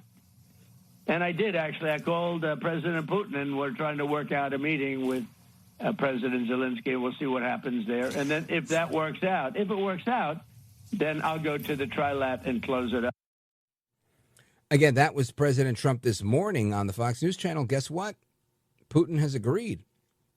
So the meeting with them is agreed upon. The date, we don't know. And as far as I understand, it's a bilateral meeting that they have agreed to. So interesting stuff is developing quickly. Why? Because Trump cares. And I love that. I love that we might get to put this thing behind us. And I honestly think there are critics of Trump's that don't want him to succeed here, that don't want him to get a Nobel Peace Prize, that don't want him to have any success because they spent so much of their career, their time, their life, their energy standing against him, standing against any success that he could have, which really is vis-a-vis, it's standing against America and America's success and really the success of all of us as we the people. So sad, but true. Anyway, Trump says there will be no boots on the ground in Ukraine. But you know where he didn't say there will be boots on the ground? He didn't say anything about Venezuela. So I want to know, what do you guys think? What happens with Venezuela? Well, let's go to the phones. 833-4-VALDEZ. Eduardo, Tampa, Florida, streaming the show. RichValdez.com. Go right ahead. Good evening, Rich. Yes, I'm so happy to hear the news on this. And with 4,000 troops, the submarine, and those 3 ships, I think it's more than enough, but we'll see. I think it's going to put a fear in countries like the baddies in Ecuador, the druggies, even in Colombia or Bolivia, anywhere in South America, but we got to clear the Darien Pass because we cannot leave this for the Democrats. We got to clear the Darien Pass, and this is going to be including the cartels, and this is going to be the other dimension besides the security inside our country, the U.S., but also taking care of the baddies in Mexico and Venezuela. Yeah, look, good point, brother. Good point. Makes a lot of sense to me. And again, I don't know what happens here. I feel like Trump is not like previous presidents in many ways, but in particular with situations like this where he doesn't, he'll use strength and the authority that he has when he really feels like he needs to use it. Otherwise, he's always looking for a deal. He's always looking to create the conditions that really empower you, because I think you get the best deals when people are willing, right? And he's not a strong arm kind of guy, right? He really wants to offer a deal, and not for your benefit, but he knows good deals. Everybody makes a concession. Everybody takes a haircut on something, but ultimately it's a deal you both want to make. And when you both want to make a deal, you make a deal. And I think he's looking to make a deal with Maduro. Whether Maduro takes him up on it or not, I would probably venture to say he may, just because he's a communist. And one thing about communists, their bark is always louder than their bite. And if they have an out, they'll usually take it. So we'll see how it goes. Very good point. Eduardo, Tampa, Florida. Thank you for the call, brother. I appreciate it. Pausing right here, coming right back to the rest of your calls and a couple of other news items that I want to share with you. Don't go anywhere. This is America at Night with Rich Valdez.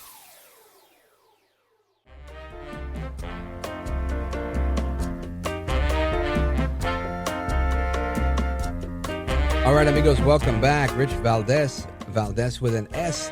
And I want to continue getting your thoughts and opinions. Let's go to our buddy Antonio, calling us from WVMT out of Vermont. Go ahead, my brother. I want to say one quick thing, Rich. What you were talking about, the lawfare and all the attacks. America, if they're listening tonight, the message is clear. Trump has created a revolution. That revolution is predicated on delivering a simple message. America first. We're going to clean up this country. We're going to clean up the swamp, and we're going to clean up immigration. Very simple. It's a business plan, and he's sticking to his plan. And he created what is, to me, an awakening of an information revolution in the United States, in the Republican Party. He basically said, we're losing, but we're losing because we do have the popular vote and we can win the popular vote, but the system is rigged against us. It's rigged in districting. It's rigged in the way we are dealing in the corruption and in the internal parts of Washington. And when he said to me, the message was, I'm going to clean up Washington, I think Trump was already thinking about cleaning up the rest of the country. And this is why he's so dangerous to the Democrats, because he's charismatic, he's a powerful person, and he has that love from the people that are traditional, regular human beings, you, me, and everybody else, that we're poor and not rich. And he's the billionaire, but he's talking directly to us like no other president and no other rich person. And we have respect for him, and he deserves his best. What he got, he earned. So we respect that. And he's telling us, and that's coming from a Canadian, like him. Right? Tony is out in Canada. Yes. Thank you, brother. I appreciate it. The music means I got to go, but all true points and all really well put. El Trompito all the way. Amigos, hasta la próxima. Take care, good night, and God bless you, America. I'm Rich Valdez.